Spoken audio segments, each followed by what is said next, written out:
In my job, I interact with a diverse array of people from all walks of life.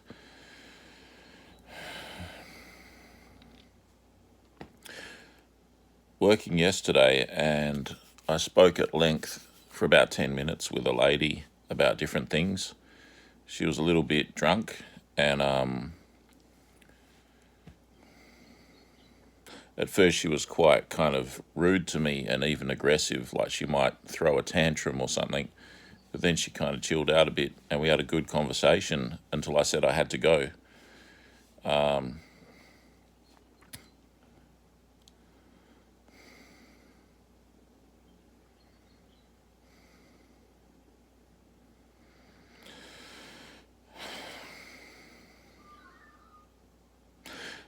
What I'm about to say relates to getting a sounding, like getting a.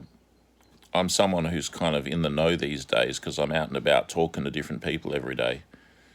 So I kind of get a picture of what's going on in the world.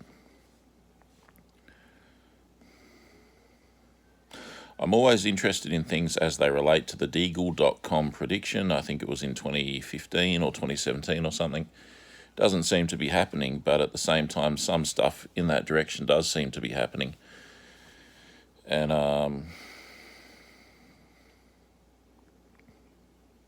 what else? I'm always interested in the fate of those who took the CV19 product. So this customer of mine revealed to me that she'd taken 8 or 9 of them, and that she has friends that don't want to. And she says of her friends, she says to her friends, well, why not take it? It's free. And we're on number 8 or 9 now. So she told me this at the end of the conversation, she's on number 8 or 9 now, and she's going to get another one.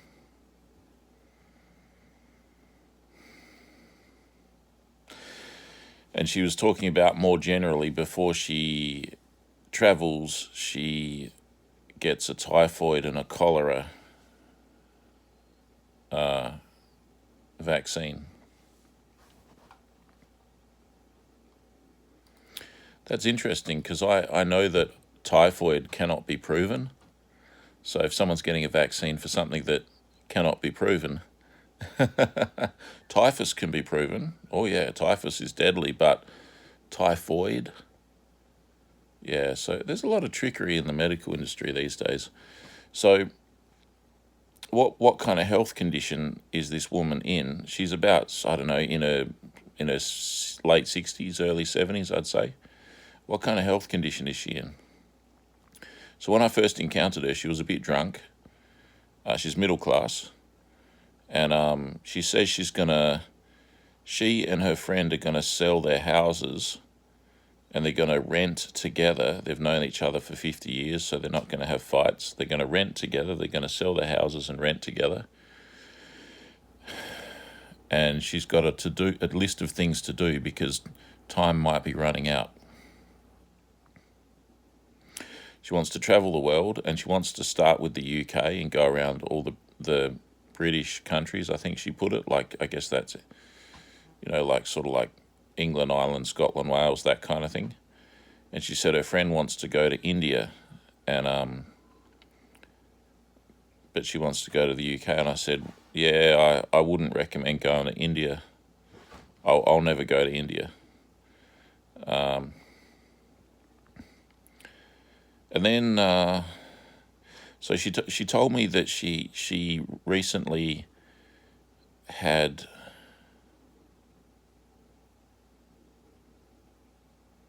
so many customers have told me about all their problems, their knee injuries, and their this and their that. I'm trying to differentiate her from one customer that I spoke to earlier that was telling me about her knee operations. Different person though. Yeah, this one she's had bowel cancer, and so she had a section of her bowel chopped out. She's had bowel cancer, and she had a section of her bowel chopped out. She went on chemo for, like, I think she said 10 months or something. Section of her bowel chopped out, chemo for 10 months, and so that happened. And she's on vax 8 or 9 of the COVID vaxes, number 8 or 9. She just keeps having them, I guess. And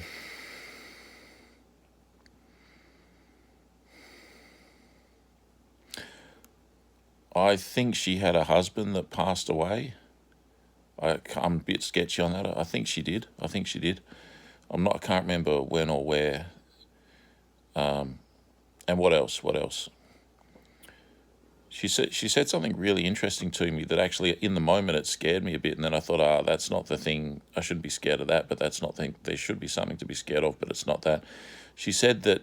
Okay, so the small backstory on that is she said that when she was in getting one of her many vaxes, she volunteered for like a Ross River virus, I don't know, blood test or research or some crap for Ross River virus, and maybe for I don't know, maybe a vaccine for Ross River virus or something. And so she said that she did the blood test, and then when she got the results back, the doctors said that she tested positive for TB, for tuberculosis. She said, so I did all the Ross River virus blood test, and then I got the results back, and they said I tested positive for tuberculosis. Tuberculosis.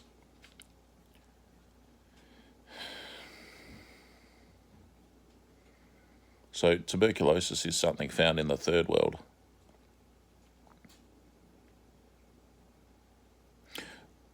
Looking back on that conversation, I don't think that she actually had tuberculosis. If she did, I would be scared, because TB is catching, and if you've got a person sitting next to you and they've got TB, you could end up getting TB. So if I'm sitting next to her and we've been talking all this time and she's got TB, that means I could get TB. Does she have TB? I don't think so.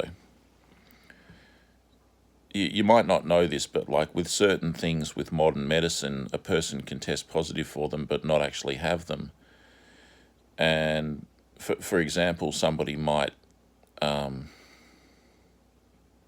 somebody might go and have an AIDS test and test positive for it, for HIV, but not actually have it, especially if they have some other thing like some kind of thing like Ross River virus, that kind of thing, those kinds of things. So, it's all a bit weird, isn't it? The medical industry, they don't really. It's all kind of shonky. So anyway, she reckons that she tested positive for TB, and it was sort of around then that I said, you know what, I have to go. Because in that moment I was like, well, shit, I don't want TB. I don't want to sit next to her if I've got TB. But I don't think she's actually got TB. I think if someone takes 8 or 9 COVID vaccines, they're going to start having weird experiences like testing positive for TB. So she didn't look like she had TB. She was fat and normal looking. People with TB, they get emaciated and they cough up blood. I know this because I've seen plenty of them in the third world when I was a kid. So yeah, that was quite a revelation. This is just some middle-class Aussie woman with a slight British accent, because that's where she hails from in the beginning. But middle-class Aussie women do not know about TB, so it was a mighty surprise. Actually, it was a shock to me to hear her talking about TB when she goes, I tested positive for tuberculosis. I was like, what? This middle-class Aussie woman is talking about tuberculosis. I don't know if you understand what I'm saying, but that's a bit like, I don't know. It just doesn't happen. That's the first time in my life that has ever happened. That is very unusual. Very, very unusual. I can't right now think of an equivalency to give you a perspective on how unusual it is, but yeah, it's just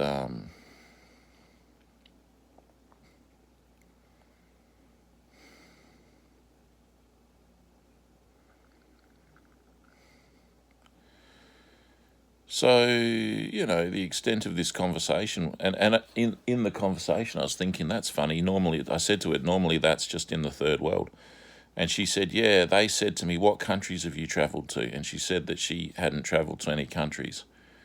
So they were thinking that she picked it up from somewhere overseas. And then she was saying, oh, they and I thought that I must have picked it up because there's so many people travelling around the world these days. She means like all of the immigrants, so-called, all of the invaders, all of the mud invaders coming into Australia, the millions and millions and millions of them. She thinks that she might have picked up TB like from an Indian immigrant, that kind of thing. Not necessarily Indian, but you know what I mean. Somewhere where they would have a lot of TB. The third world. I at first thought that, and then later on I thought it's not that. It's not that. It's just people that take 8, because she told me all this, and then at the end of it all, she told me, oh, and I've had 8 or 9 COVID vaxes. Why wouldn't you? They're free. And then I thought later on, my fear of TB subsided, and I thought, relax, Trisso, she doesn't have TB. What she has is a whole screwed up system, because she's inundated her body with just all of this horrible stuff. So her whole thing is that she's selling her house and she's just going to rent. So she's not planning for a long, stable future. She's sort of like getting into a kind of a temporary mode, going into her twilight years, where she's going to also use the cash from selling her house to do a bit of travelling, she reckons. And people sometimes act in this way when they think they don't have much time left. And she's got the bowel cancer, and she's got the TB false diagnosis, and she's been doing some Ross River virus blood test experiment with the doctors, and she's had bowel cancer, and she's had 10 months of chemo, and they've chopped out a section of her bowel, and she's drunk, and da da da da da, and da da da da and da da da da. And she doesn't have a husband anymore. I don't know what happened to him, and I get the feeling that he might have passed away somehow. And so, why am I mentioning all this? Is because this was a very revealing and shocking kind of a moment of touching base with someone who is an uber vaxtard. This is an uber vaxtard. I haven't had any vaxes, so I don't know what their world is like. So for me, this was an opportunity to check in with an uber vaxtard. Bowel chopped out, bowel cancer, 10 months of chemo, Ross River virus, blood test, guinea pig, tested false positive probably for tuberculosis, selling her house, living with her friend in a rental, going to spend the money on travelling, doesn't think she has much time left, husband's out of the picture. All in all, this is a pretty kind of desperate situation, and kind of like the way she said it about the vaxxers. She was talking about her friends don't want to get any more, or they don't want to get it, in relation to the context of the COVID vaccines. She was like, oh, why my point of view is, oh, my friends don't want to get it. And I say, well, why wouldn't you want to get it? It's free. I mean, what are we on now? We've had like 8 or 9. So some people don't ever join the dots. They have rigid thinking brains, and they will not cross their dot joining between a partition that has been kind of educated into their minds. If I'm flabbergasted. It seems like people like that are under a great delusion. So I don't think it ever occurred to this individual of joining the dots across that partition in her mind that she's put there herself, that all of these health problems that she has and all of these protections that she's taking against health problems, that there might be a linkage there. I've had 8 or 9 protections against health problems, and I have all these health problems. Do you think the protections against the health problems are protecting you?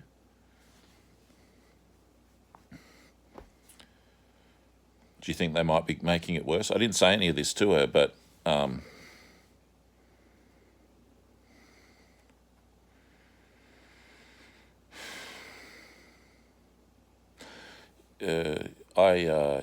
talk to so many people, and don't get me wrong, people that haven't taken COVID vaxes are not, because I meet them sometimes too, they're not necessarily perfect people. There's evil everywhere, including amongst the unvaxxed. I've met a few narcissists who are unvaxxed. I've met a few nasty people who are unvaxxed. So it's a funny thing, isn't it? Evil is where you find it. But just the general health state of the vaxxed, and I could never imagine that someone would take 8 or 9 COVID vaccines. And so here you have it. Here is an example of someone who's taken that many, and from everything that they've reported, they are in poor health. So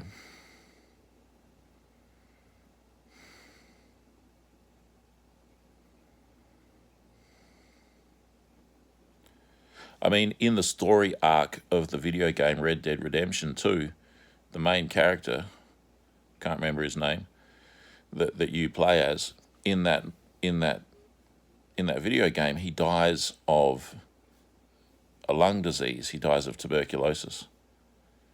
And it becomes apparent towards the end of the video game that he's coughing a lot and blah, blah, blah, and losing energy, and he dies of TB.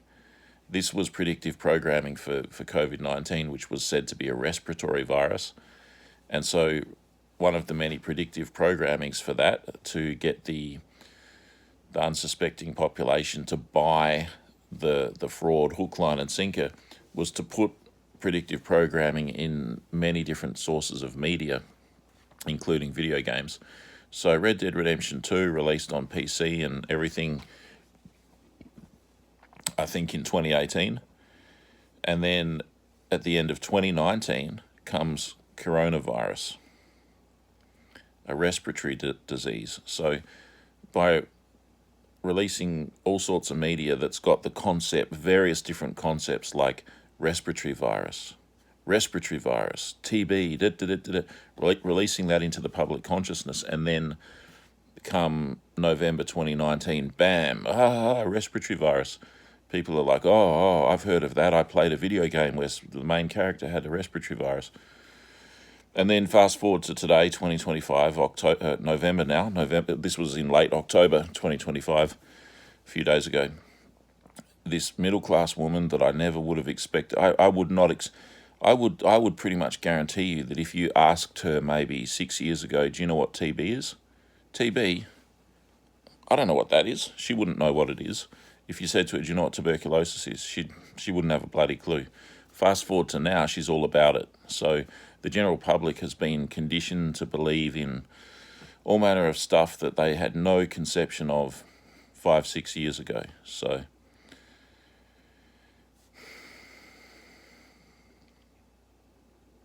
I get the feeling that vast majority of the audience may not get what I'm saying here. And this has been a bit of a rambling video, but there's some really powerful points that I've made in this video.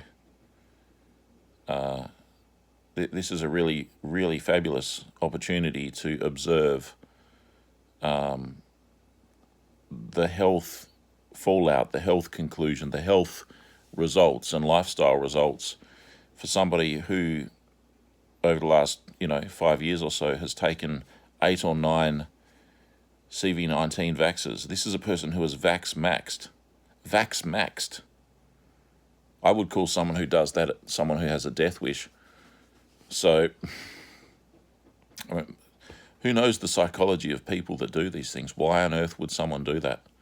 Most people who were lured into taking them took 1 and stopped, or took 2 and stopped, or took 3 and said, I'm not taking any more, and things like that. This one kept on going and going and going, and she's on her 8th or her 9th. She can't even probably remember if she's on number 8 or number 9.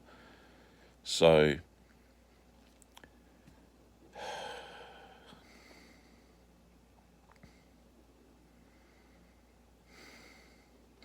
And by the way, generally speaking, with all the customers that I meet, so many of them have stories similar to this, not as extreme as this, but in terms of the amount that she took, but just as extreme and worse in terms of the health outcomes that they've experienced as a result of vax-maxing. Well, I say it's as a result of. You can't prove it. You can't say because of this, therefore that. You can't prove it. There's plausible deniability built into the whole thing. But, I mean, I've never seen so many stroked out, heart attacked people in my life. Like, half my customers are like that. Half my customers, they're like, "Hi, Tristan, how you going? How you going to your Tristan?" They're like that. They can't speak properly. They slur their words. They walk with like walking frames. Sometimes they're not that old and they're walking with walking frames. They've had 2 strokes. Face is droopy, talking with a slur, potentially mentally impaired. There's people with early onset dementia. I just seen so many people with health problems. I'm out and about in the community every day in my job, and I see so many people, not just old people. It's not just a thing about old people, young and old, so many people with health problems. And not necessarily that visible or obvious unless they tell you or they talk about it or they explain what happened to them, or it's pretty heartbreaking, a lot of it, most of it, all of it really.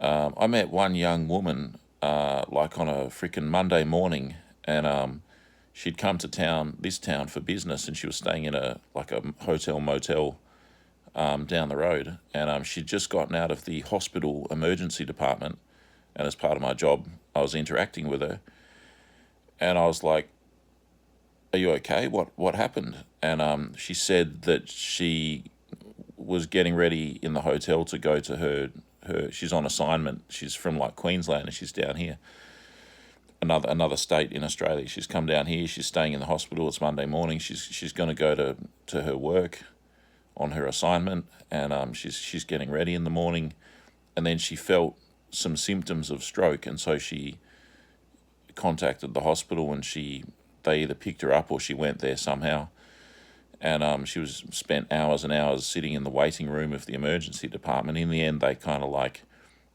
pretty much gave her a pill and sent her home, sort of thing. They didn't do anything for her. Like, they gave her a Panadol, which is like a aspirin or a paracetamol. Do you have Panadol overseas? It's just a brand name, but they gave her a Panadol. That's what you take when you have a headache or something. They gave her a Panadol and sent her home, sort of thing. So she was telling me all of this, and so the hospital did absolutely nothing for her. She just about pretty much had some kind of a minor stroke. And how old was she? I think she was like 24 years old. Young girl, stroke symptoms, Monday morning, about to go to work, stroke symptoms. She said something about, like one side of her face and her body lost normal function and things like that. These are not normal occurrences in Australia. I mean, prior to CV-19 vax rollout, people did have problems, with, say, strokes or something. I was just looking up Luke Perry, the 90210 star, just recently, and he died just before the CV-19 thing hit. I think he died in 2018 or in like January 2019 or something, just before CV-19 started, of a stroke. So, stroke did happen before the vax, but I'm just seeing so many, and a lot of people you don't see because they've already passed away, and you don't notice what's not there, sort of thing.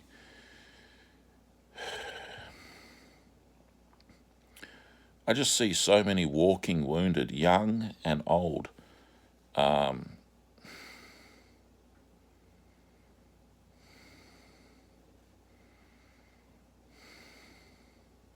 Like even a man and his young son who's like primary school age, he was talking to his son about, and we're going to go to the hospital today and get your tummy scan. They're going to get the son a tummy scan. In other words, they're going to scan his abdomen with a medical imaging for some reason. I see a lot of it's horrible to talk about this stuff. I don't really want to talk about it that much because I think it's bad to talk about negative things. Actually, I like to talk about positive things these days. But there was a advertising campaign in Australian media not too long ago for a thing called shingles. Ever heard of shingles? I think it's something to do with herpes or chickenpox or something. And they were saying get your shingles vax, and so all the women, mostly, to be honest with you, were rushing off to the hospital to get their shingles vax. And the advertising campaign was describing some horrific things that can happen to you if you don't get your shingles vax. And I was interacting with one woman who had gone to the hospital and she was blind in one eye, vision impaired in the other eye, and she was going to the hospital to get a vax, and she'd already had all the COVID vaxes, like, I don't know, 3 or 4 or 5. I didn't ask how many, but she was a fan, she was a big fan. She was a believer in these things. Lovely woman, even though she's not of the same worldview as me. We got on very well. This customer of mine, we got on very well. But I'm kind of disgusted by how she's like treating her body. And she was going to the hospital she went to the hospital for a vax I think it was a vax for RSV, whatever RSV is. I keep on thinking of RSVP, which is some other thing. It's like, reserve your place at a wedding or something, at a function. RSVP. I basically said to her, "Are you sure you want to get another vax?" And she said, "Oh, I have to get a vax for this thing. I think it was for shingles or RSVP." And her excuse for getting the vax was, "I have to get this because if I don't get it, I could go blind in my other eye. And I've already lost the sight in one eye and I don't want to go blind in the other eye. And I'm already vision impaired in that eye. Therefore, I have to get the vax. Otherwise, I'll go blind in my one remaining eye," was her rationale for going and getting this vax, this shingles vax or RSV vax or something like that. Lovely woman, but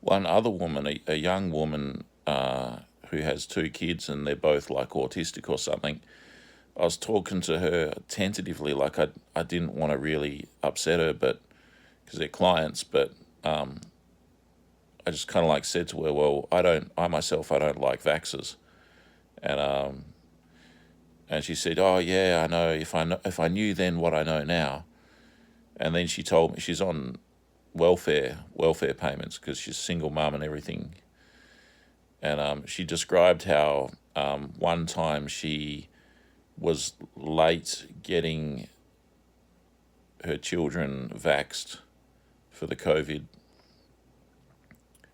I think it was for the COVID or for something, according to a vaccine schedule, and the welfare department cut off some of her payment or all of her payment potentially. I think it was some of her payment.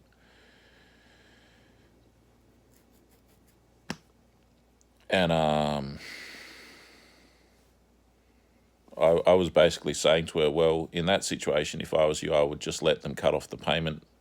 It's only part of your payment, isn't it? And so you still get most of it." And she said, "Oh yeah, but when you're a single mum struggling, that $30 a fortnight or something per child really makes a difference." And I was just thinking, damn lady, my goodness, my gosh, for $15 a week per child, you chose to like really risk damaging your children's health. and her children do indeed have damaged health. Her son has all the ADHD, ADD, autism, Asperger's, just diagnosed with autism. Very bright boy.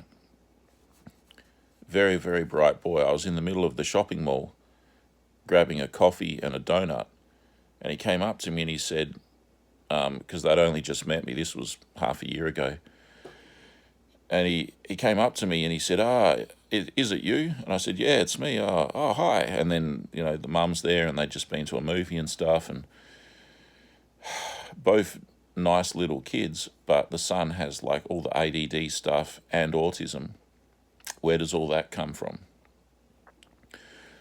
While I was speaking to the mum, I've interacted with them a few times. While I was speaking to the mum the last time that I saw all of them together, the daughter had a toilet accident, and a number two, a stinky number two toilet accident. This is like a pretty old kid, like not potty training or something. This is like a kid that shouldn't really have an accident like that at that age. There's something wrong there, which to me bespeaks autism. Autism sometimes, not always, but sometimes there's delayed control of the body with like toilet training and all sorts of things, right? So the daughter soiled herself, number two, stinky, the last time I saw all of them. The son has volume control problems. He's really loud. He sometimes has meltdowns. And so there's the single mother, and she's on welfare, and the government cut some of her payment when she wasn't even anti-vax then, just she'd neglected to go and get them jabbed at the doctors to update their schedule so that she could continue to receive the full payment for both kids. You see how coercive this is on women? And what do women know? Like, it's kind of like it's their job to raise the kids and everything, but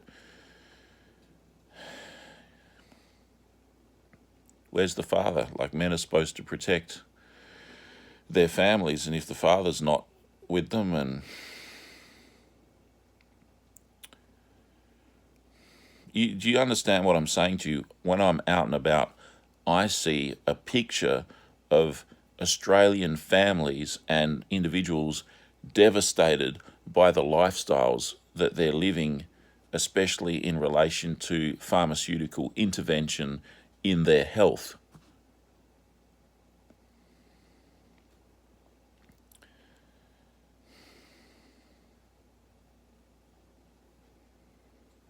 I see a lot of people that have do you know what dialysis is? Dialysis? Do you know what dialysis is? It's where people's kidneys don't work anymore, and they have to go to the hospital all the time, like 3 times a week, 5 times a week, 6 times a week, for hours at a time to get all of their blood pumped through a machine. Dialysis patients, people whose kidneys have failed. Some of them, I ask them, when did this start? And a lot of them say, oh, it's been like that for 10 years, 16 years. But some of them, they're like, oh, the last couple of years. Oh, the last 4 years. It's very often, excuse me, it's not always, but it's very often after the period of the vax rollout. So I knew 2 sisters, these women in their, I'd say their late 50s, hard to tell how old they are, their late 50s, early 60s. 2 women, sisters, both of them stroked out, both of them with half their face droopy. One of them's had 2 strokes, the other one's had at least 1 stroke, and on and on and on it goes. Both of them? No, one of them with a walker, like a walking frame. So a lot of people report differences in the personalities of people that have been vaxxed.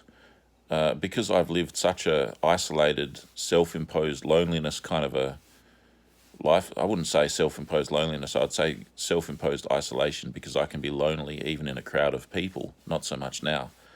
But in the past, even in a crowd of people, even amongst a group of family members, I could be crushingly lonely.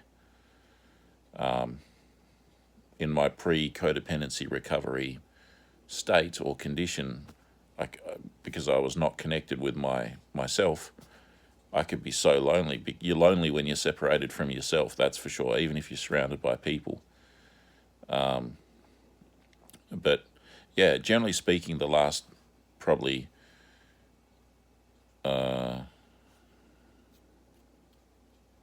last 7 years, I've kept myself for the most part, very alone. That's what I've preferred. It just felt like that was the right thing to do. Not the perfect thing to do, but given my circumstance, the right thing to do, to withdraw and to be very alone. And so I don't really know the before and after of most of my regular people that I see all the time, because there's very few of them. All I can the experience that I can really draw on is some of my relatives, mostly on my dad's side. I've seen them a few times recently, and have they changed personality? They're all vaxxed. They're all vaxxed. Have they changed personality, really? I think they're the same old people that they always were. They're all vaxxed up and with COVID vaccines. Have they changed personality? Not to be, and to be honest with you, I'm one of these people that would easily believe that theory, but in my experience, I have not experienced that. They all have the same personalities as before. They're not different personalities. They haven't changed at all. They're the same people. So that's a curious thing, isn't it? Whatever's going on. But some people report differently. Some people say, oh, yes, the personalities have changed.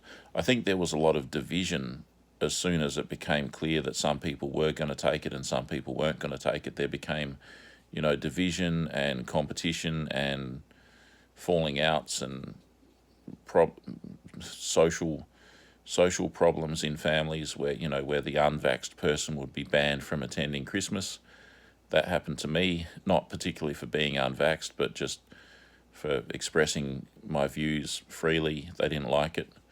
I expressed anti-race mixing views, and I expressed anti-COVID vaccine views, and I was banned from Christmas.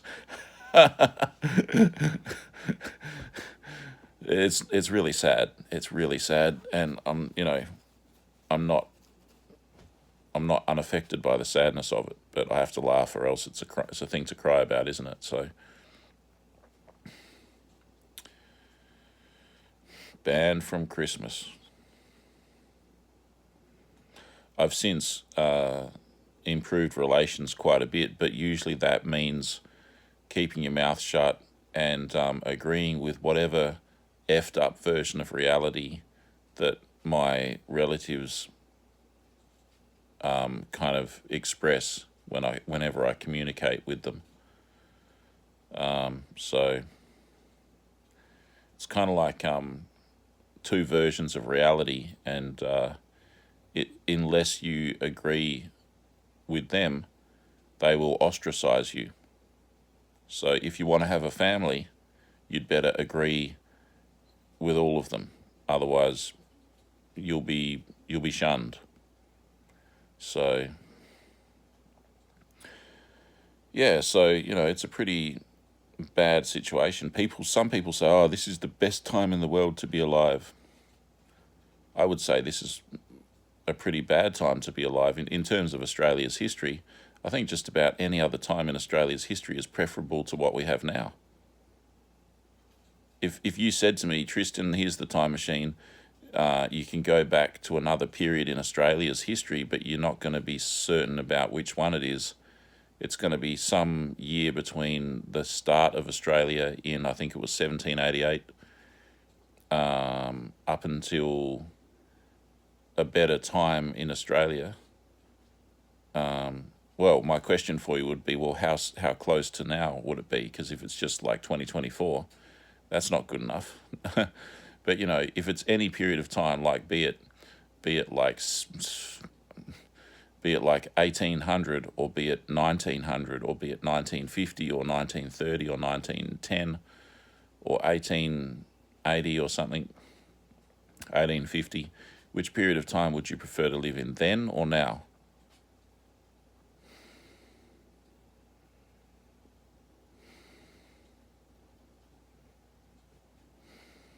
Then, I would say any period in Australia's history from the beginning up until when?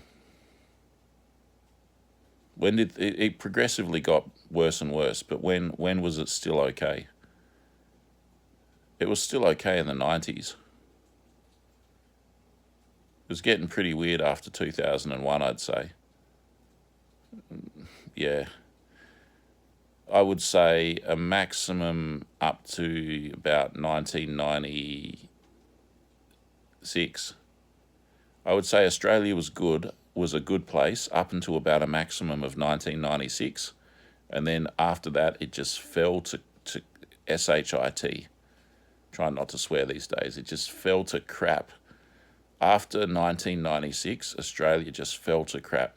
1896 or 1796 would have been a better time to be alive in Australian history than post 1996 there. Really? Yeah, really. Really, really. Why? Well, because you could have a wife, you could have kids, you could support them with one job. Already things are better than they are now.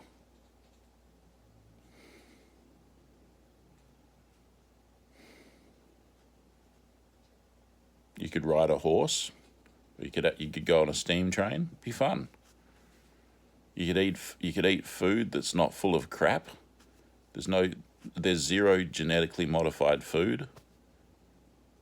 Like the food that we eat in Australia, there's no GMO food, but all of the animals that we consume have been fed on food themselves, and the food that the animals eat is itself mostly genetically modified.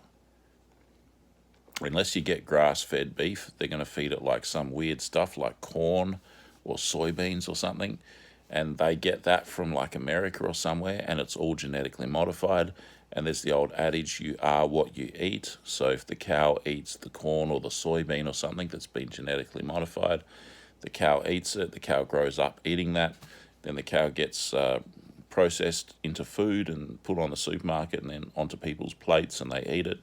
So technically they're not eating a genetically modified cow, but they're eating a cow that from its birth grew up eating food that is genetically modified.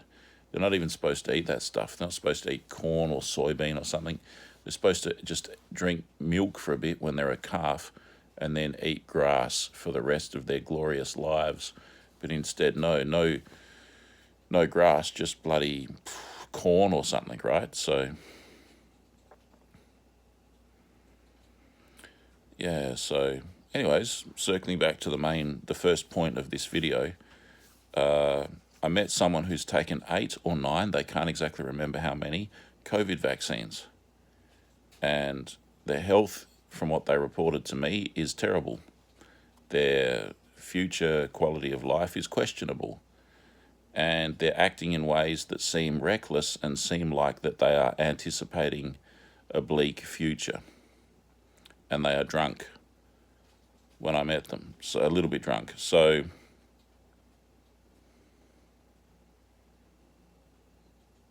I see so many people that are similar to that, you know.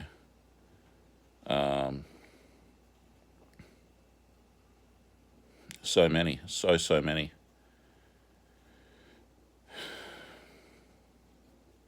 I was having a chat to another customer of mine, and she'd just gotten out of the hospital, and she was wearing a blue COVID mask.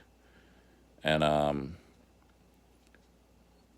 said, "What happened?" And she said, because earlier in 2025 it was winter, and it was at one point it was the start of winter, and at the start of winter they were doing this big whole media communications advertisement on the radio, I guess on the TV. I don't watch TV, but newspapers everywhere. You turn on the radio, get your COVID vaccine. No, it's flu time. Get your COVID vaccine. It's winter time. Time to get your flu vaccine and your COVID vaccine. So of course it's mostly women that I understand that just go for this stuff so much. If it was guys, I would report that, but mostly it's not guys. So yeah, one of my customers was like I said, I'm out and about in the community every day, so I meet a lot of different people. I've gone from purposely isolating myself in the lead up to the whole COVID pandemic, scamdemic, fake virus, lockdown, coercion to get people to take pharmaceutical intervention that wrecked a lot of their health and harmed a lot of people, killed a lot of people even, wrecked a lot of families, all of this stuff. All through that, I self-isolated. And now that the whole thing is, we're through it, I'm now starting to engage in the community very strongly. And I'm going into this aftermath, this battlefield, and I'm looking around the battlefield. I wasn't in the battle. I was smart enough to keep myself away from it. Now I've come back into the territory and I'm looking at the battlefield, the smouldering wreckage of what was once my beloved Australia. And I'm looking around me at this smouldering wreckage of the battlefield. And yeah, so, I spoke to this lady. She's wearing a COVID mask. What happened? You just got out of the hospital. What happened? She was telling me that this was in the beginning of winter. She was telling me, my doctors told me that I should get a COVID vaccine. And I said, well, the first one that I had, something happened to her, like her leg collapsed and she couldn't walk. I think she had a stroke from the first one. She's a woman, probably in her early 60s. And so, she went to the whole medical system and they gave her another one. And then when they gave her the other one, the same thing happened. She stroked out. And I think they kept her in hospital for a couple of weeks or something because she basically had a stroke just after having a second COVID vaccine or third COVID vaccine. So basically, winter comes along, the TV and radio and newspaper and education system and governmental system and the whole propaganda system goes into overdrive to convince people to take more COVID vaccines at the beginning of winter. So this woman goes and takes another COVID vaccine, even though she's had a stroke a few years ago after taking a COVID vaccine. She goes and takes another one. She has another stroke. And so then, as part of my work, I'm interacting with her. And she's telling me her whole story about each time she takes one, she strokes out. And she's saying to me, I'm not taking any more. I'm not taking any more. And I'm saying to her, you don't have to. You don't have to take any more. You're not obligated to take any more. You don't have to take any more. If you don't want to take any more, you don't have to take any more. And she's like, I'm not going to take any more. I'm not going to take any more. I told them I'm not going to take any more. So it's like, to me, it looks like she's been under like severe propaganda and authority figure mind control that only now, years later, is she kind of like building up her own voice to say no. So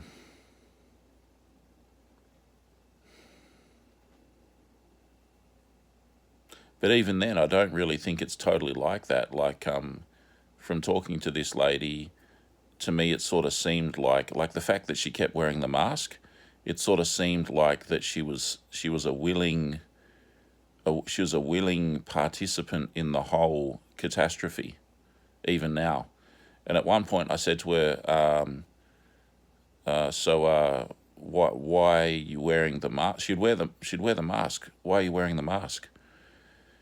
And I think her whole idea, at least what she said to me with the mask, was because she has a low immune system. Therefore, she has to wear the mask so that she doesn't get sick from exposure to other people. In other words, like say, my breath in her proximity might make her sick unless she wears a mask because she has a low immune system. I don't think she used the phrase, but this phrase, compromised immune system, compromised.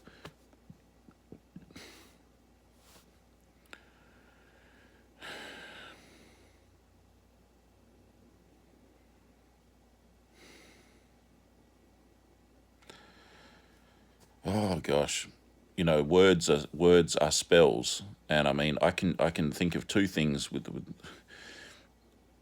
even like in like 2018 or something. I remember seeing a video somewhere, I think on BitChute or YouTube, of a woman in New York. I think she might have been a Jewish woman, and she was freaking out in an elevator, and she was demanding that everybody else, I don't know what. This was before COVID, and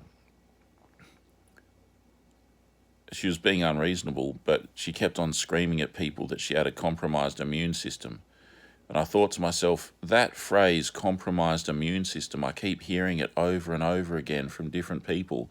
And this was prior to COVID-19. I think what was going on is that the phraseology gets propagated into the community with forced memes and with official language and so on. So you get people saying things like compromised immune system, like in Red Dead Redemption 2. Oh, Dutch is dying of TB. Oh, he's coughing up blood. He's got no energy. He's dying of a lung disease. And then COVID hits. Oh, it's a lung disease. Quick, take all this shit that we've got for you. If you don't take it, you'll lose your job. It's good for your health. Take it, take it, take it. So I dream of not being in the rat race. Not being around.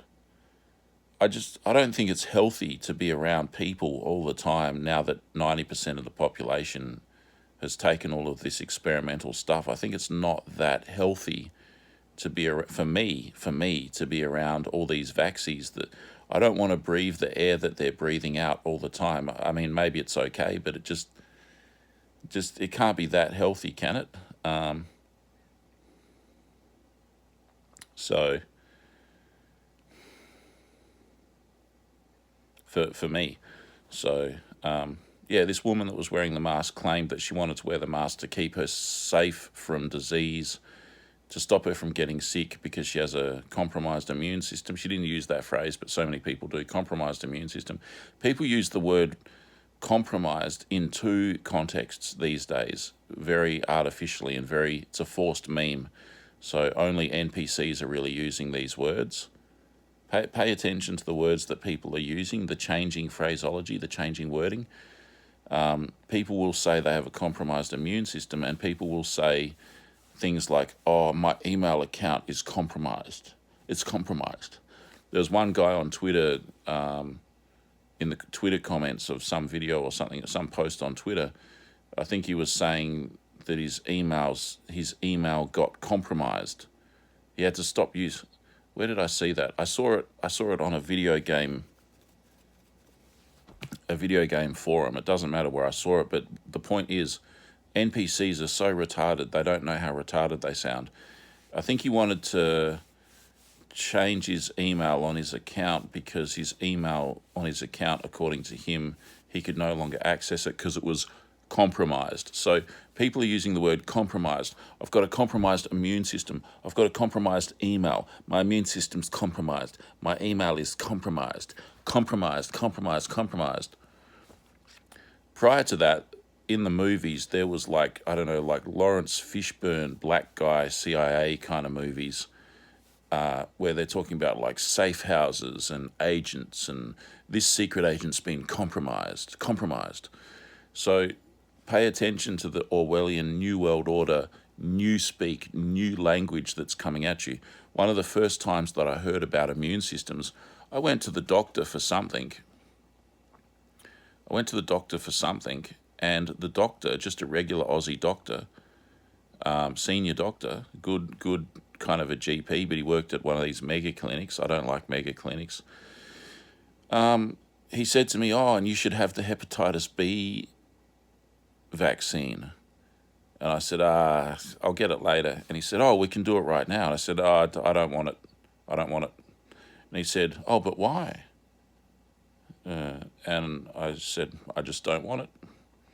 And he said, well, I recommend that you get it as soon as you can. And then he added, because your immunity is low. And this was a long time ago. This was like 2015, 2014.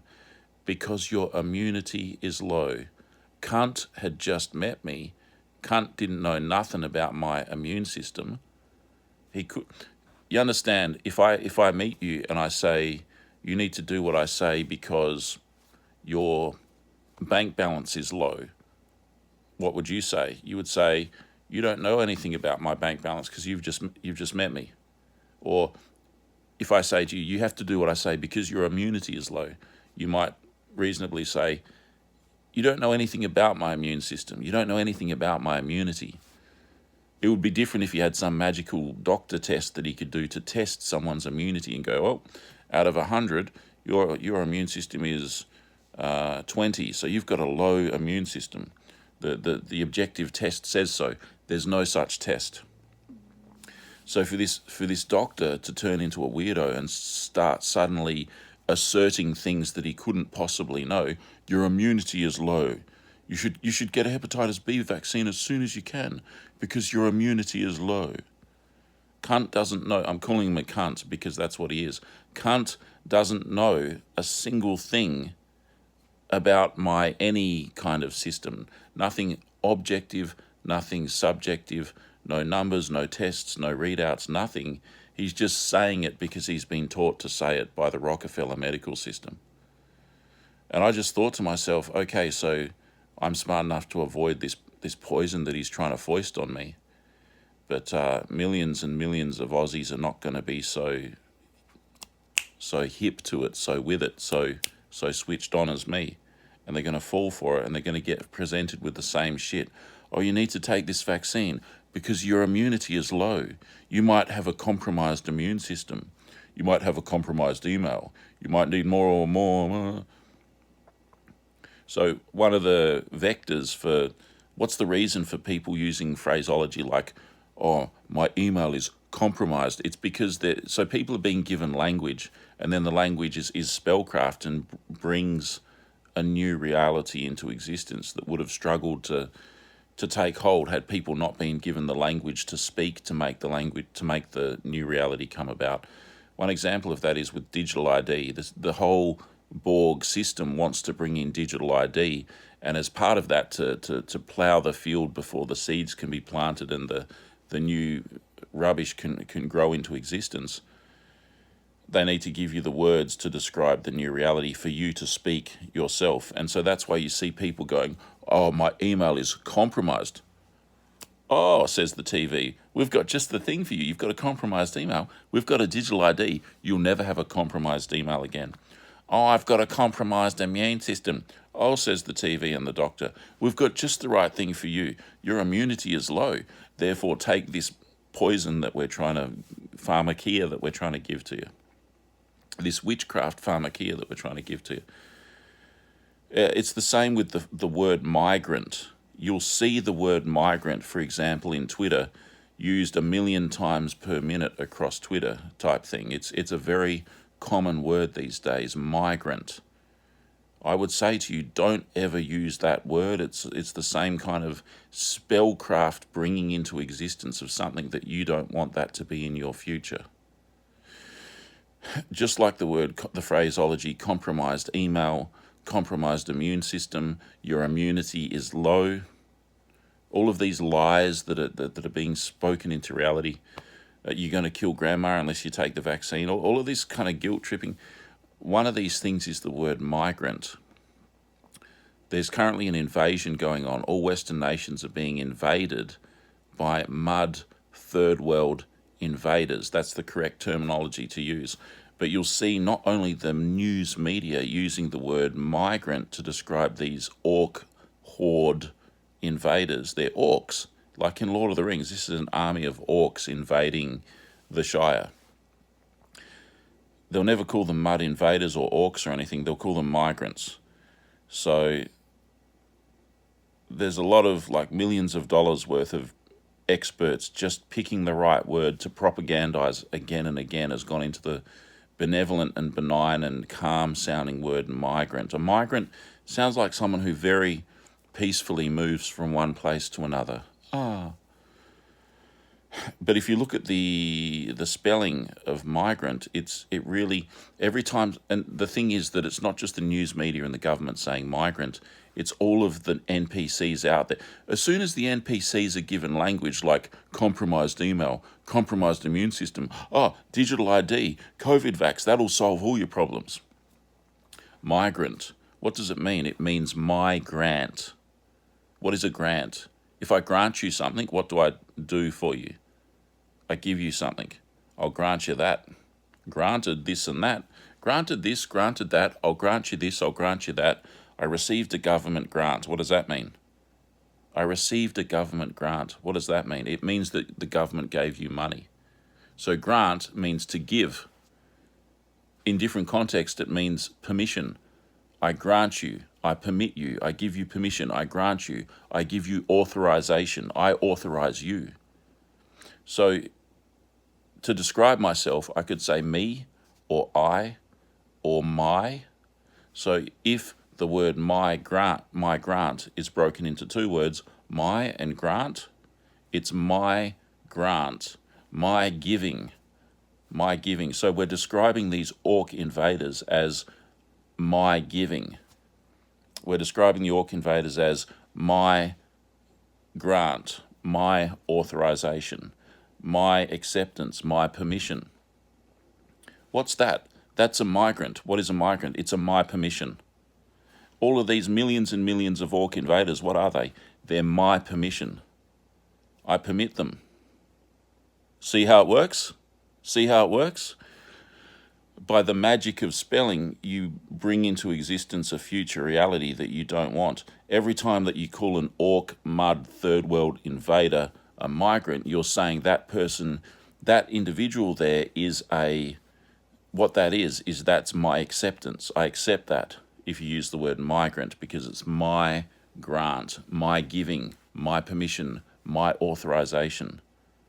Am I just bullshitting you? Am I just expressing a subjective opinion amongst many millions of stinking opinions? No, I'm telling you the truth. That's how it works. And I've told this ad nauseum to so many people in social media, on YouTube, on Twitter, on BitChute. Even the very same people that I tell it to, some of them with quite big channels and so on, and accounts, the very next day they go back to using the same terminology, migrant, migrant, migrant, migrant, migrant. I'm wasting my time telling them, probably wasting my time telling you. Most people, they're like NPCs. You can tell them, you can show them, they can comprehend it, and the next day they've forgotten it and they go back to it. Migrant, migrant, migrant. Compromised immune system, compromised email, digital ID, COVID vax, white genocide. Oh, but it's a migrant. It's a my permission. So this gives you a taste of how reality is kind of manipulated into existence by the words that you are given to speak that can result in real outcomes like digital tyranny through digital ID, terrible health outcomes through COVID vaccines, compromised immune system. Oh, I need a help. I need. You see how it works? Oh, but Dutch. I think that's the main character in Red Dead Redemption 2. Oh, but Dutch had a lung disease. That was last year in that video game, and this year there's a real one on the TV. It's real. It's on the TV. It's real. It's on the TV. It's real. All the politicians are talking about it. It's real.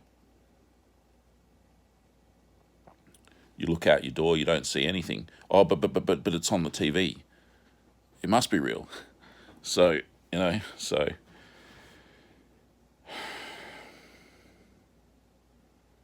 yeah, the health of the community, mate. Some people are okay that have vax-maxed. Good for them, I guess, but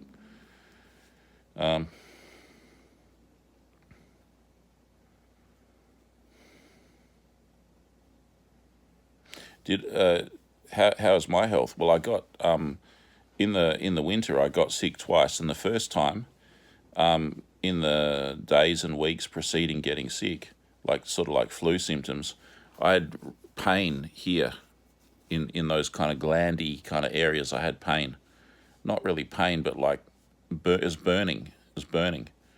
I had burning awareness of a burning there, and then I got like a flu, what seemed to be a flu. So what do I think that is? I think that's actually exposure to toxic people. I think that's exposure to toxic people, and then the body trying to detox all of the toxins that it was exposed to from being exposed to toxic people.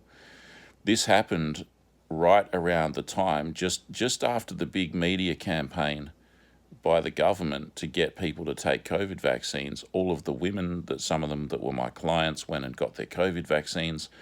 And then just after that, started to get the burning, and then I got the flu. It was not fun.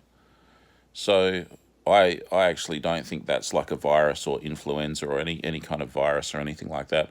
I think that's purely exposure to extremely toxic people that are shedding some kind of toxicity because they've all just gone and gotten vax-maxed all at once, all together. And everywhere you go, you're exposed to customers and clients that are shedding this toxic sludge, this miasma.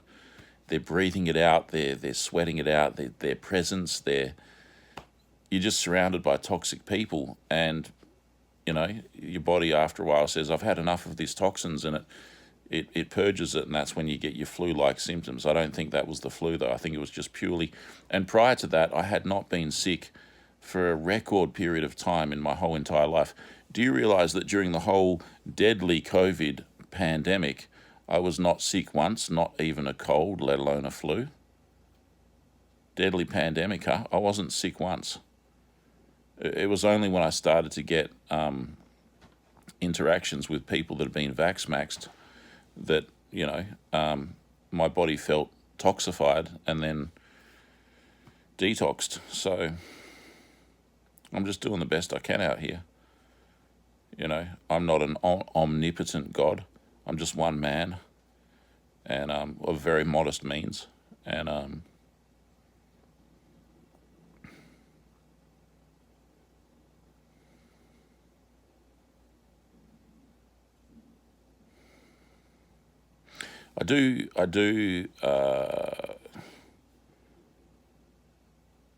have concluded that I have very above average perception and insight, piercing insight into things. And that's not innate. Well, some of it's innate, some of it's genetic. It's my ancestral heritage, but a lot of it's just things that I've learnt over time. So, I mean, my exposure, not exposure, my experience of interacting with injured and sick people, probably from the COVID vaccine, is so extensive that I just forget to tell you even things that are very recent. Like yesterday, I had a customer who was telling me her story, and I'm not going to tell you where I work, but I do not work in the medical field, and yet I'm just constantly meeting people that are having medical problems. Okay, so I met this woman yesterday, and she'd just gotten out of the hospital, and she'd had 3 operations on her lower leg, and I was like, "What happened?" And she said that she fell through. She's a pretty heavy woman. She fell through her deck or something like that, and got all went black and blue, got all bruising and swelling on the leg. She didn't think anything of it. She thought she'll just rest up and it'll heal. But she ended up getting some kind of, she called it a syndrome. I forget what it was called, but she had to have 3 operations on her leg to get the circulation moving again because it started to get necrotic. That means dying skin, going black, and as soon as body tissue doesn't get blood flow to it, it dies and it goes black. That's called necrosis or necrotic. So basically, she just had a bit of a fall, injured her leg, got bruising, but the swelling cut off. The swelling of the bruising cut off the circulation in her leg, and then she had to go to hospital and have 3 operations. And she was in 2 different hospitals, and she had 3 separate operations, and she was in there for 3 weeks, and she'd just gotten out when I spoke to her, and she was going back in again that day, and she was just out so that she could go and see her kids and stuff, and then she'd go back in hospital again, and I hope that she's going to be all right. I think she will, but it occurred to me that this terrible situation, this terrible health outcome would not have happened had she not been COVID vaxxed. Because the COVID vax seems to be affecting people's circulation. They're getting the rubberized calamari-style plastic blood clots. Another thing that got spelled into existence was just before COVID-19 scamdemic was announced on the news, you got all these articles coming out of everywhere saying, "Oh, there's all this plastic in the sea. Oh, everybody's got plastic in their body. Oh, there's this thing called microplastics. Everyone's got microplastics in their body. Don't you know? Everyone's got microplastics in their body because there's all this plastic in the sea, and it's because we're all really bad, and there's climate change, and we need to blah blah blah, and we need to have a tax and an extra tax and everything because of climate change because we're all really bad because there's plastic in our bodies. So what's that all about? That's an excuse front running an experience that people are about to have as a result of vax-maxing. So some people that vax-max, they get this calamari-like plastic crap clotting up their veins and their arteries. And that can lead to strokes. That's why there's so many strokes. So this is effectively what you might call microplastics. Microplastics don't exist, but to the extent that people have plastic in their bodies, it's because of the COVID vax-maxing causing these so-called blood clots. They're not actually blood clots. They're actually this plastic substance formed in people's veins and arteries as a result of taking COVID vaccines. So, for about 3 years or something before COVID, the media was running a lot of stories about microplastics. From like 2015 or 2014 onwards, the media was all about microplastics. So when COVID hit and then people took the COVID vax, some of them started having to go to hospital and have plastic removed from their veins and their arteries and their hearts and so on. They would have a stroke we've cut some blood clot out of your artery. And those blood clots have been shown on the internet, and they're like this calamari-like plasticky rubbery substance. That's your microplastics there. So microplastics are an excuse to provide a cover story that shifts blame off of the real perpetrators of this crime onto something that seems to be sort of our fault. So they're in a circular way, they're shifting the blame off of them who did it onto us who are the victims of it, and saying, because you're a human and you pollute the world, therefore microplastics, therefore it's your fault that you got a blood clot and we had to pull some microplastics out of your artery or your vein. So it's a blame shift, taking the blame off of the one who did it and putting it onto the victim. Do you see how that works? It's not a coincidence that I can bring you these piercing insights and that my ancestors were the founding fathers of the nation of Australia, the ones who were the prime ministers of New South Wales, the ones who were having knighthoods, the ones who wrote the Constitution, the ones who, at the time of Federation, were leader of the government, Speaker of the House, Senator, these kinds of stations in life, when it counted, at the beginning of this fantastic nation that has unfortunately become a chaotic battleground of smouldering wreckage of lies, lies, lies, and lies. So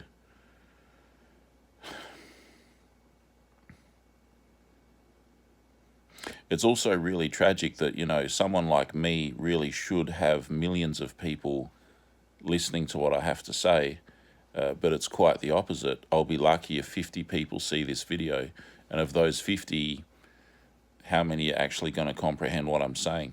How many are just NPCs? But Brando's got what plants crave. It's got electrolytes. Can you stop spraying Gatorade on the crops? That's why your crops are dying. All the salt in the Gatorade is making the crops die. But Brando's got what plants crave. It's got electrolytes. You want us to put water on the crops? Water? Water? Like out of the toilet? You want to put that on the crops? That's out of the movie Idiocracy. He's trying to explain to people in the future who are really dumb that they've got to stop spraying Gatorade on their crops. Or that's why the president and the whole world is like, all the crops are dying. We don't have any food. We don't know why they're dying. And he's this man of average intelligence, and he arrives in the future and he goes, well, you could stop spraying Gatorade on the crops and just put water on the crops. And they all laugh at him. They don't get the profundity of what he's said. They're all just like, what? You want to put water on the crops? Like out of the toilet? They think that water is this kind of thing associated with waste, with sewage, with refuse, with nastiness that you don't want to have anything to. So, Idiocracy is a really good movie. It really is. It tells the future that we're living in now, and it's from like mid '90s or something. But yeah, what I'm seeing is we live in the devil's world. We live in an inverted world. All of the most useless people get massive reach and exposure in social media, on Facebook, on Instagram, on Twitter, on YouTube, on BitChute, on Rumble, on whatever, all these different platforms. What's it called? TikTok. The most useless people and the crap that they're talking gets propagated by the billion, and then people like me that could actually help you to you know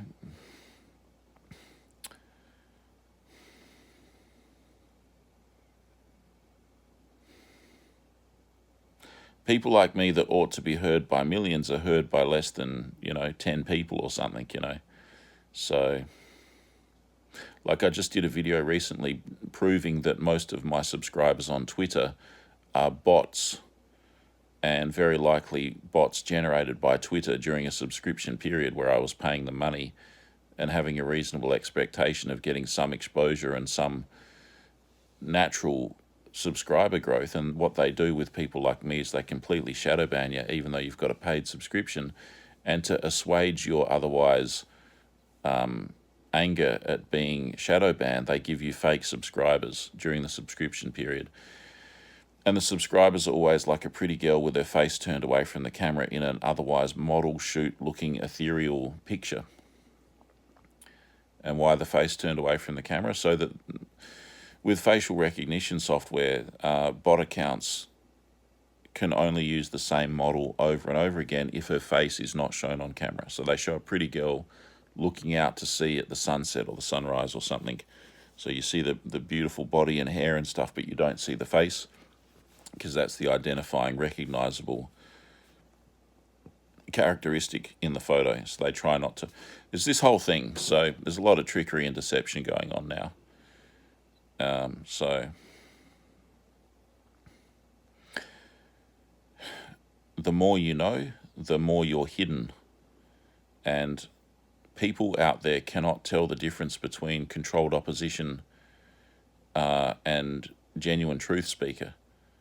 So it's very worrisome. It's extremely worrisome. One thing that we see in all Western nations now, whether it's Italy or Australia or Spain or France or Russia or anywhere, UK, there's all this. Everywhere you look, everything's a psyop. Every single thing is a psychological operation. The devil is expert at tricking human beings. Even it's Christianity is a lot, but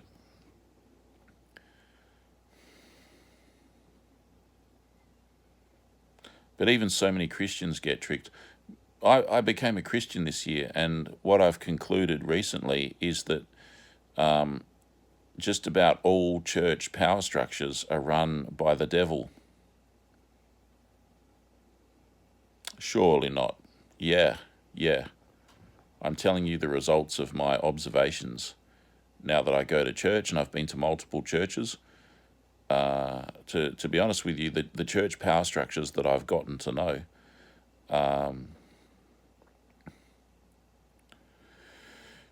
see, I'm one of those people that gets picked on since birth, basically, by narcissists. Picked on.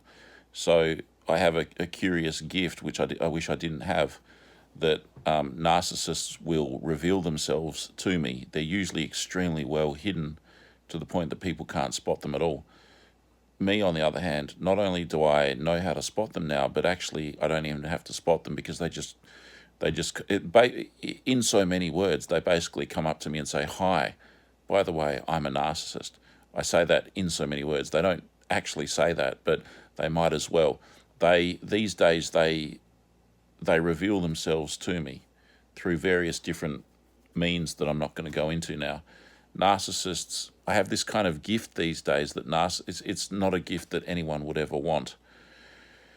But basically, if I know someone for a period of time, be it half an hour or 3 weeks, if they're a narcissist, they're going to kind of step forward and reveal to me that they're a narcissist.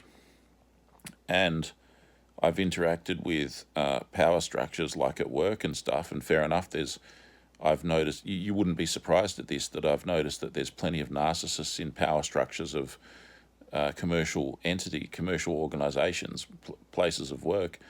But I have to tell you that it's no different in church power hierarchies. The pastors, the senior pastors, the people on staff, the people in the church that are getting paid, the staff of the church that are getting paid, they're getting paid $50 an hour times 30 hours a week to be a staff member at the church, and they're a pastor or a senior pastor. These are all narcissists. These are all people that are demon-driven. They've got a demon in their heart, pretty well without exception. Probably there's some pastors somewhere. Well, my uncle is a pastor, and he is not a narcissist, but he's not really accepted in mainstream churches very well. But he's a pretty good guy. He's even gotten up in church and spoken about the New World Order. So he's doing his best, and he's a man with a good heart. So, and he's kind of a pastor, but he's not like, the pastor of any church or something. He's more like a, I don't know, senior Christian or something. But he's got everything that it takes to be a pastor, except for one thing: he hasn't got a demon inside him. If he had a demon in him, then he could go and be an actual pastor of an actual church and be on staff and get paid for it and everything. See what I mean? In order to be a pastor that gets paid and everything these days, you've got to have a demon in your heart. You've got to be... I'm telling you, church power structures are run by the devil. It's an area of cognitive dissonance. Two opposing ideas true at the same time. Both true, both fully true at the same time. It's true that a church is the house of God. It's God's place. The Holy Spirit resides there. But it's also true that the human beings that run that church, the power structure, the people that control the church, they're all of the devil. I'm telling you that this has been my observation. It's different if someone's like a solo preacher, or if they've got a church, but it's just like them doing a church themselves, and maybe a few ad hoc people attend here and there, or they're out in public having a church. I'm not talking about that. I'm talking about big established churches that have been in towns for 50 years, 100 years. Every single member of the staff of the paid staff, the pastor, the senior pastor, this kind of thing. They're all narcissists, even if they appear like nice people that love fluffy bunny rabbits and patting kittens and stuff. They're all narcissists. They're all people that are vacant inside. The devil runs the power structure of churches. This year, with all of my church attendance in different churches, this has been my observation. So what can you do about it? And why is it happening? It's happening. I guess it's always been that way. The devil owns the world. One thing I'm noticing is that these power structures that run churches, it is actually their objective to destroy Christianity. And so one of the ways, to give you a very small example of many thousands, tens of thousands of ways that they subtly destroy Christianity, is they'll get up on stage and they'll say things like, maybe you should consider calling someone by their pronouns. Maybe you should accept someone into your home and your heart from somewhere where they don't have as much as us. Referring to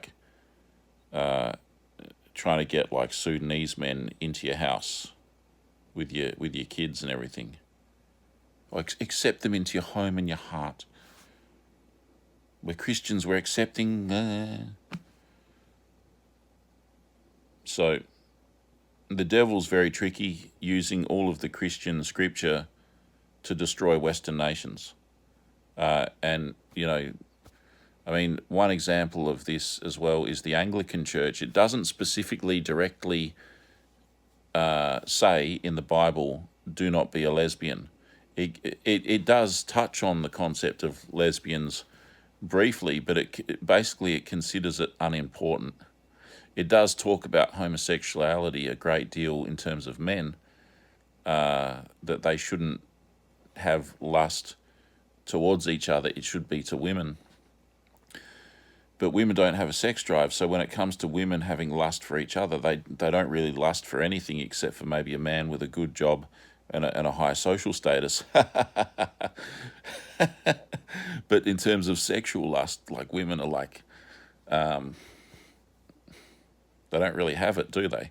Oh, yes, we do. Yeah, well, I mean, you don't have testicles, so you don't really know what sexual lust is, okay? The Bible is like, look, women, you don't know what sexual lust is, so yeah, lesbians, yeah, well, the Bible talks about women that do unnatural things with women, but that's about it. It is tangentially referring to lesbianism. So therefore, because of this kind of loophole, and because of the demonic, devilish power structure of churches trying to destroy churches, one avenue of destruction of the Anglican Church that the devil has opted for is to go maximum full retard with the staffing of Anglican churches with lesbians.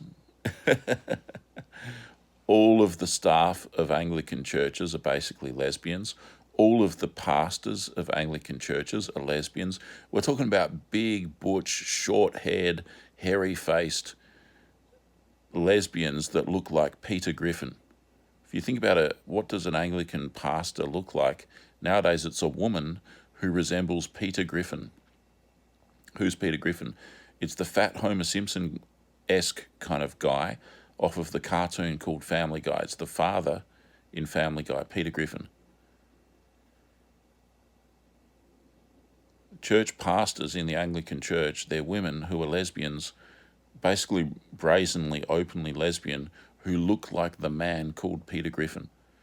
Like, I've seen a lesbian pastor, as people are queuing up to leave the church, and you say goodbye to the pastor as you leave. The pastor's a lesbian woman, short hair, hairy face, the works. And when another lesbian staff member, again with the crew cut and everything, like in her late 60s, I guess, with like a silver white grey crew cut, like this tall thin lesbian, and then there's the short fat Peter Griffin pastor lesbian. The pastor lesbian says to the short to the tall thin lesbian, I don't think I should use her real name, so we'll come up with a different name. We'll call her Beverly. That's not her real name. I don't know anyone called Beverly, so it's not Beverly, because I don't know any Beverlys. But like just say the pastor leso says to Beverly, as Beverly's saying goodbye to her, leaving the church at the end of a Sunday service, "How was that, Beverly? Did that scratch your itch?" Did that scratch your itch? So, did that scratch your itch is sexual innuendo, like for sort of like sexual stimulation. "How was that, Beverly? Did that scratch your itch?" Like that.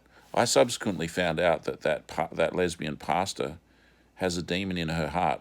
Like, it was one of the first realizations about pastors was like, this pastor, she's like some kind of narcissist. I came to know, because remember I told you, these days I have this curious gift that I don't even have to kind of spot the traits. People that are narcissistic, they'll just reveal themselves to me.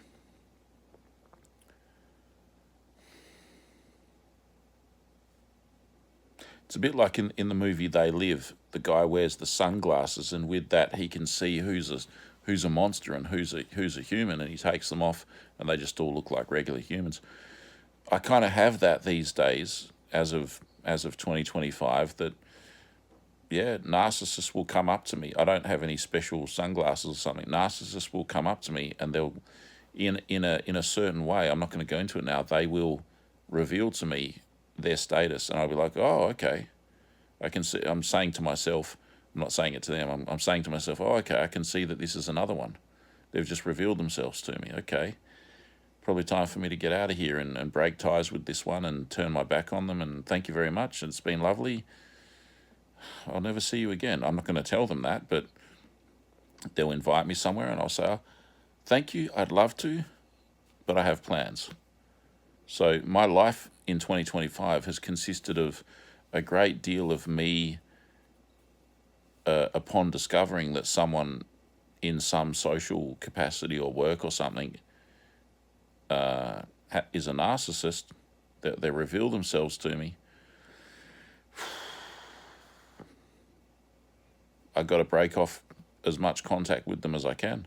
So I'm continually going through this process of meeting new people, and the ones that reveal themselves to me to be narcissists, I have to make a note. All right, that's one person to avoid forever. if possible. Sometimes you can't avoid it. You have to interact with them, but so be civilized, be in good standing, but turn your back on them as much as you can. So, but people that have not done that, people that have not that I newly meet, and that they don't end up coming forth and revealing themselves as narcissists. It's a good thing, because no matter who they are, no matter young or old, male or female, race or not race, any kind of descriptor of a person, if they don't come forth and reveal themselves to me as evil, it's a joyous occasion for me, because that's somebody that I can just have a normal human-to-human interaction with, no matter who they are. And you might say, oh, well, what if a lesbian isn't a narcissist? And to you, I would say, I was all about that. I was like, yeah, I'm not going to rock the boat. I'm just going to let it slide. I don't really care that much that she's a lesbian. It was grinding my gears a bit, because she was getting more and more brazen. But overall, I was like, yeah, okay. I still like going to church. I like the Anglican Church. It's a nice building. It's beautiful, stained glass windows, all this kind of stuff. But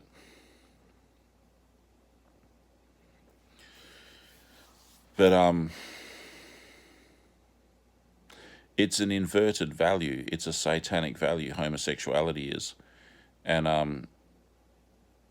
narcissists all have inverted values. So, so if you meet someone that's homosexual, most of the time they're going to be also demonic, as in, narcissistic, all of that kind of stuff. Can there be a lesbian that's not demonic, not narcissistic? Yeah, a little bit here and there, but homosexuality is a very strong indicator that someone is demonic. So if I meet someone that's homosexual, I kind of have to assume that it's more likely than not that they're going to be demonic, because homosexuality is a inverted value. It's not wholesome. It's actually evil. So an evil behavior is often an outward sign of an interior evil, such as a demon, such as narcissism. See what I mean? So I left one church and I went to another church, and I thought, all right, so I got out of there. Is the other church going to be any better? And the other church was more subtly, it wasn't in your face like the lesbo, but after a time I came to realize that church as well is run by narcissists. It's a real church. There's, you go in there and you can feel the Holy Spirit is present there. It's not like churches run by narcissists are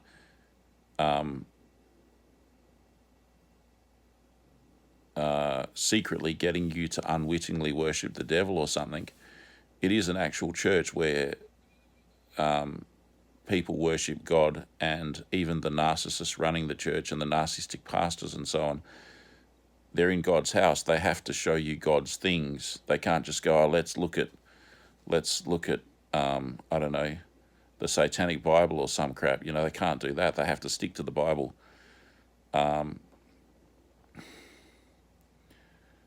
God kind of requires them to do that, but at the same time they are evil, occupying the hierarchy. So from what I can see, it's in basically all churches. There's no pure church. There's no church that is free from evil in the power structure. So I've seen so much pushing of homosexuality in both churches. And I mean, this lesbian Peter Griffin pastor, she started wearing a badge that was a love heart with a rainbow on it, and it had some writing on it, which I couldn't really see it, but I assumed that it said, I pretty much saw it, and it pretty much said love is love. So a love heart badge with a rainbow on it, and it like rainbow stripes, different colours, and it says like love is love. She started wearing that badge, not on Sunday services, but like around town and that, or like when I had meetings with her, she'd just put on this freaking homo badge, and she would do it provocatively to try and get me to react, so that she could then be the victim, and I never reacted. It's this whole thing. I was totally willing to let it slide, but I had some experiences this year that led me to believe that I needed to leave that church. I was not freaked out by this individual because they're a lesbian, actually. I was freaked out by them because at some point they revealed themselves to me as a narcissist. That's a different story. Once someone reveals themselves to me as a narcissist, I'm like, well, I kind of have to get out of here. Like they're hostile to me. The thing that is inside them is eternally hostile to me, and so if I stay around that thing, it's going to try and suck out my energy. It's going to try and sabotage me. It's going to try and hold me down. But the thing is, any church that I go to, it's going to be run by the same kind of entities within the occupants of the power structure. So what do? There are totally benefits to going to a church. The main reason why I go to churches is to recharge my batteries. Throughout all the narcissistic abuse that I suffer throughout the working week, that drains my batteries, and the most effective way that I've found to recharge my batteries is simply to go to a church. If there's people there or if there's not people there and it's empty, it doesn't matter. You go to a church, recharges your batteries. It prevents you from suffering terrible long-term effects of narcissistic abuse because it recharges your spiritual energy to go to a church. The Holy Spirit is present in churches, and its function is it recharges your batteries. Makes you feel good, lifts you up. So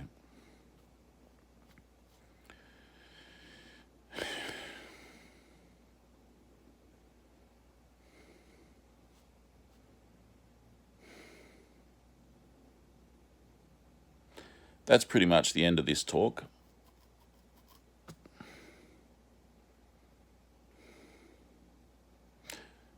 Sometimes I wish I was an NPC, because some NPCs do very well for themselves in life, even in the non-functional modern world. So,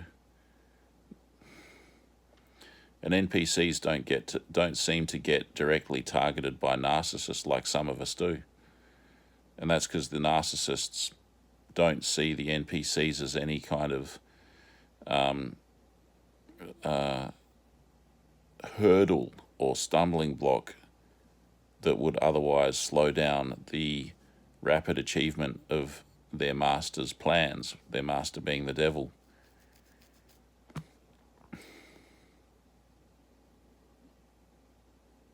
So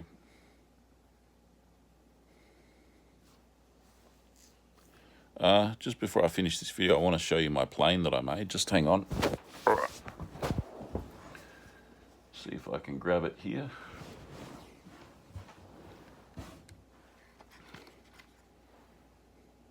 Oh, I should be very careful with my plane because it's a very delicate little thing. Lots of stuff poking off of it, little plastic bits and that. So, yeah. It's a Lockheed Hudson, and it's got wheels that go up and down. My grandmother's brother flew this plane in World War II, this plane. And I have to put the markings on it, but it came with markings for the English Channel, but he flew this plane in Singapore and in Malaysia. So I need to get the Australian Air Force markings for the plane that flew in Singapore and Malaysia in battle prior to Pearl Harbor. These planes were the first ones to battle the Japanese in World War II, prior to Pearl Harbor. So it's a civilian airliner that was converted to military service, mostly in a maritime role, reconnaissance and ship and submarine hunting and killing, and it did very well. It would sink ships, sink submarines, do reconnaissance over long stretches of water, patrolling for hours a day, dropping bombs on ships, on Japanese warships, and very useful planes. And my ancestor fought in the battle against the Japanese. It went for a long time, for like 2 months or something, and he died on the second last day of the battle. He was a pilot. He was a pilot that piloted a Lockheed Hudson from number 1 squadron. His name was Jimmy Douglas.